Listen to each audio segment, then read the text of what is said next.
কবর খুঁড়তে খুঁড়তে যেন ক্লান্ত ইসরায়েলিরা। একসাথে এত লাশ আগে কখনোই দেখেনি তারা। মুক্তিকামী ফিলিস্তিনিদের হামলায় যেন রীতিমতো মৃত্যুপুরীতে রূপ নিয়েছে ইহুদি নিয়ন্ত্রিত ইসরায়েল। যতই সময় গড়াচ্ছে ততই দীর্ঘ হচ্ছে ইসরায়েলিদের লাশের তালিকা। কবর খুঁড়তে খুঁড়তে ক্লান্ত হয়ে পড়েছে ইহুদিবাদী ইসরায়েলি নাগরিক ও স্বেচ্ছাসেবকেরা। কাতার ভিত্তিক সংবাদ মাধ্যম আল জাজিরার এক প্রতিবেদন বলছে, ফিলিস্তিনি মুক্তিকামী গোষ্ঠী হামাসের হামলায় ইসরায়েলের মৃতের সংখ্যা ১,২০০ ছাড়িয়েছে। হামাসের সবচেয়ে বড় হামলাটি হয় ইসরায়েলের একটি গানের উৎসবে। ইহুদিদের ধর্মীয় উৎসব উপলক্ষে সেখানে একটি পার্টির আয়োজন করা হয়েছিল। ৭ অক্টোবর সকালে সেখানে গিয়েই এলোপাতাড়ি গুলি ছুটতে থাকেন হামাসের যোদ্ধারা। এতে সেই একটি স্থানেই নিহত হন প্রায় ২৬০ জন।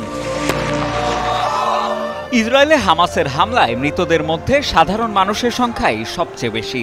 আছেন শিশু, বৃদ্ধসহ অনেক সেনা সদস্য। এছাড়া হামাসের হামলায় বেশ কয়েকজন মার্কিন নাগরিক নিহত হয়েছেন বলেও জানা যায়। হামাস ও ইসরায়েলের মধ্যে চলমান যুদ্ধকে বড়সড় বিপর্যয় হিসেবে দেখছে ইসরায়েলের অনেক সাধারণ মানুষ। এমন পরিস্থিতিতে নেতানিয়াহু সরকার ও প্রশাসনের উদাসীনতাকেই দায়ী করছেন তারা।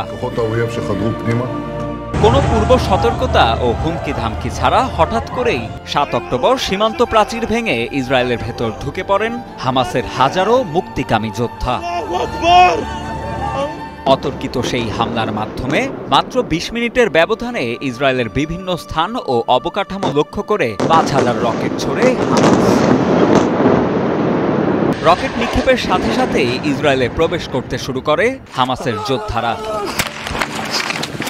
কেউ কেউ বুলডোজার দিয়ে ইসরায়েলের সীমান্ত বেষ্টনী গুড়িয়ে দিয়ে প্রবেশ করে, কেউ সাঁতার কেটে সমুদ্র পথে প্রবেশ করে, আবার কেউ বা প্যারাশুটে করে প্রবেশ করেন ইসরায়েলের সীমান্তে। উল্লেখ্য, প্রায় ৮ দশক ধরে ইসরায়েল ফিলিস্তিন অঞ্চলে চলছে সংঘাত। এবারের সংঘাতে দুই পক্ষের মধ্যে বিরোধের মূল কেন্দ্রবিন্দু জেরুজালেম। অনেক আগে থেকেই জেরুজালেমকে নিজেদের রাজধানী বলে দাবি করে ইহুদিবাদী ইসরায়েল, যেখানে অবস্থিত মুসলিমদের তীর্থস্থান আল আকসা মসজিদ।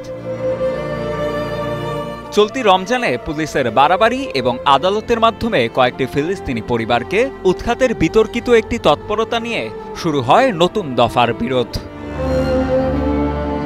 বহুদিন ধরেই ফিলিস্তিনিদের মধ্যে সন্দেহ দানা বেঁধেছে যে ইসরায়েলি দক্ষিণপন্থীরা জেরুজালেম থেকে ছলেবলে তাদের উৎখাত করতে বদ্ধপরিকর এবং শেখ জারাহ থেকে ওই পরিবারগুলোকে বাড়িছাড়া করার সিদ্ধান্ত সেই ছকেরই অংশ।